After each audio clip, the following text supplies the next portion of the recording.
বাড়ি বাড়ি যে খোঁজ খবর নিয়ে তাদেরকে খাদ্য সামগ্রী দিয়েছে এবং স্বাস্থ্য সচেতনতা করে।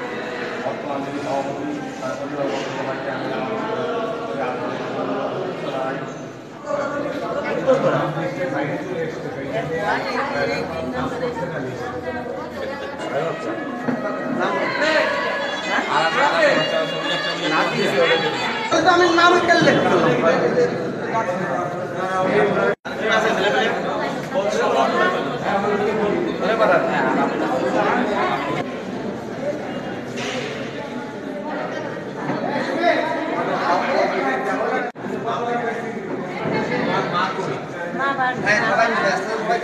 এই জন্যে আমি আন্তরিকভাবে তাদের কাছে কৃতজ্ঞ।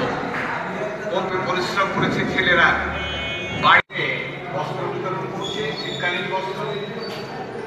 15ই ডিসেম্বর মহান বিজয় দিবস, এর প্রেক্ষাপটে 14ই ডিসেম্বর দিবস পালন করেছি।